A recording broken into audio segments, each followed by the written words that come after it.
देशातील रेल्वे स्थानकावरतील पिण्याच्या पाण्याचा धक्कादायक अहवाल आलेला आहे। एकंदरीत कॅगच्या अहवालामध्ये हे पाणी 412 रेल्वे स्थानकावरती दूषित पाणी मिळत असल्याचा अहवाल हा सादर झालेला आहे। मी सध्या उभा आहे कल्याण रेल्वे स्थानकावरती आणि ज्या पद्धतीने हा अहवाल आलेला आहे त्या अहवालामध्ये मध्य रेल्वेच्या छत्रपती शिवाजी महाराज टर्मिनस, त्याचबरोबर भिवंडी रोड, लोणावळा आणि त्यासह कल्याण रेल्वे स्थानकाचा देखील सहभाग आहेत।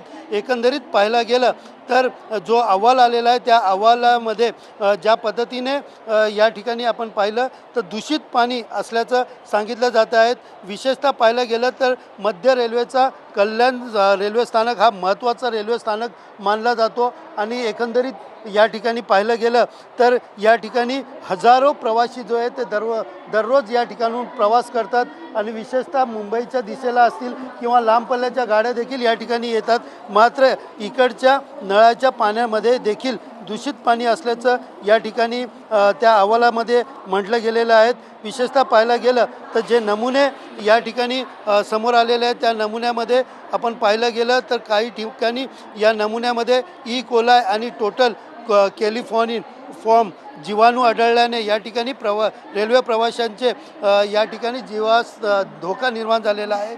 एकंदरीत पाहायला गेलं तर 512 रेल्वे स्थानक आहेत, त्यापैकी 458 रेल्वे स्थानकावरती दूषित पाणीसह बाकीच्या कचऱ्यासह अनेक गंभीर या ठिकाणच्या परिस्थितीचा आढावा देखील या अहवालामध्ये आहेत।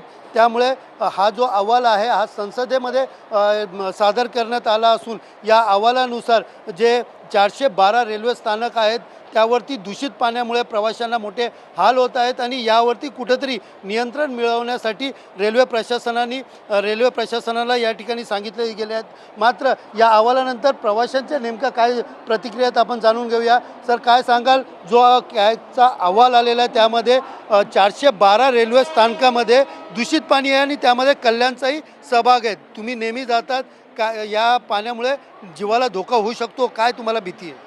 हो, अस्वच्छ पाण्यामुळे जीवाला धोका होऊ शकतो। तर रेल्वे प्रशासनाने यावर तात्काळ उपाययोजना करायला पाहिजे। जसं की ज्या ठिकाणी पाणी स्टोरेज केलं जातं त्या स्टोरेज टँकचं नियमितपणे स्वच्छ करायला पाहिजे, निर्जंतुकीकरण करायला पाहिजे आणि जे फिल्ट्रेशन टेक्नॉलॉजी त्याचं पण मेंटेनन्स व्यवस्थित व्हायला पाहिजे। अजून ज्या पाईपलाईनमधून पाणी येतं ती पाईपलाईन रेग्युलरली तपासायला पाहिजे आणि तसंच पाण्याची क्वालिटी जी आहे त्या क्वालिटीचं रेग्युलरपणे टेस्टिंग व्हायला पाहिजे, ज्याप्रमाणे म्हणजे लोकांना व्यवस्थित स्वच्छ पाणी मिळेल। आपल्यासोबत अजून काय प्रवासी आहेत?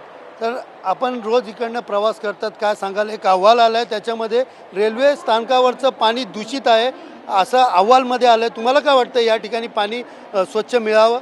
हो, नक्कीच। कारण की इथे तुम्ही बघू शकता इथं नळांचे काय कंडिशन्स आहेत, त्यातून पाणी कुठल्या प्रकारचं येतं जिथे आपण हात नाही धरू शकत की ते लोक पाणी पितात। ते किती लोक आज तुम्ही बघणार तर बाटल्या भरून तिथे पाणी पितात, बट नोबडी केअर्स की ते पाणी चांगलं आहे का खराब आहे वाईट आहे, कोणीही त्याच्याकडे लक्ष देत नाही। तिथे लिटरली कधी कधी एवढी घाण असते की तिथे जायची पण इच्छा नाही होत, पण लोकांना ते पाणी प्यावं लागतं। तुम्हाला काय वाटतं? तुम्ही या ठिकाणी जातात, दूषित पाणी या ठिकाणी मिळतं प्यायला, रेल्वेने काहीतरी बघायला पाहिजे, कारण भरपूर पाणी दूषित आहे। परत तिथे काय हायजेनिक पण नाही, तिथे थुकणं वगैरे सर्व तिथेच आहे। एकंदरीत पाहिलं तर कल्याण रेल्वे स्थानकाचे प्रवाशांमध्ये संतापाचं वातावरण आहे।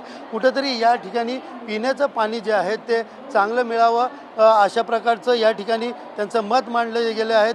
तर आपण पाहू शकता काही जण बिसलरीने देखील पाणी पितात, मात्र या नळाचं पाणी पिणाऱ्यांच्या जीवाला धोका निर्माण झालेला आहे।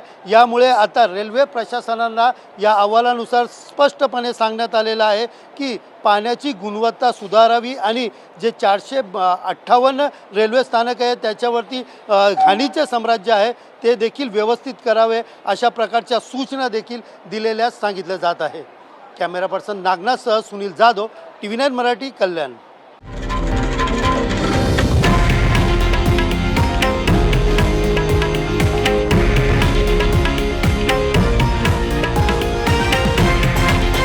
हे आहे देशातील नंबर 1 न्यूज नेटवर्क आणि आपण पाहत आहात TV9 मराठी, एकमेव।